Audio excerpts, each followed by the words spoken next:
एले एले नया सालियो सब रहू न मिल खुशहालियो कोने अपन बताबू हाल चालियो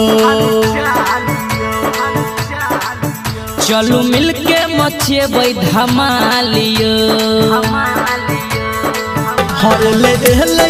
नया सालियो सब रहू न मिल खुशहालियो कोने अपन बताबू हाल चालियो चलू मिलके मचेबै धमालियो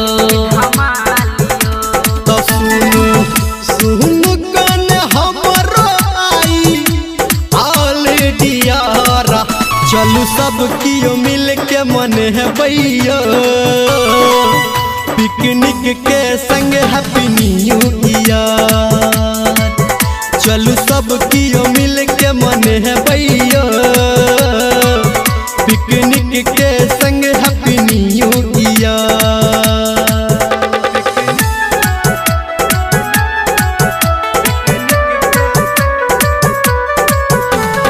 डीजे राम भरोस चौपाल कालिकापुर डीजे राम भरोस चौपाल कालिकापुर डीजे अभी आप सुन रहे हैं सावरिया म्यूजिक।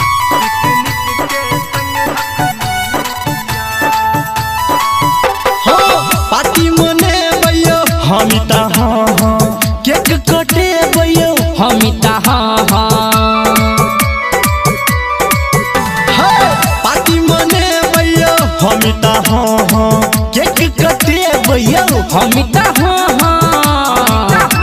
ता आई बात करू सब कियो मिल के अपन क्लियर चलू सब कियो मिल के मन है भैया पिकनिक के संग हैप्पी न्यू ईयर चलू सब कियो मिल के मन है भैया पिकनिक के संग हैप्पी न्यू ईयर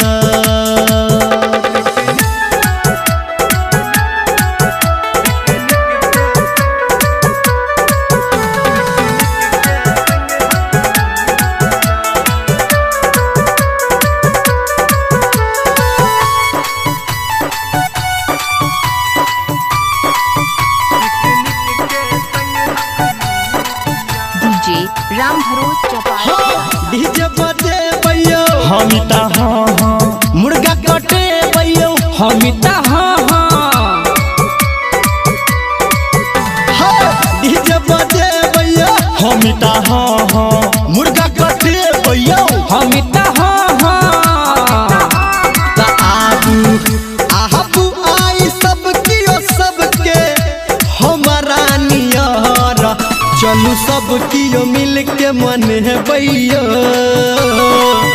पिकनिक के संग हैप्पी न्यू ईयर चलू सब कियो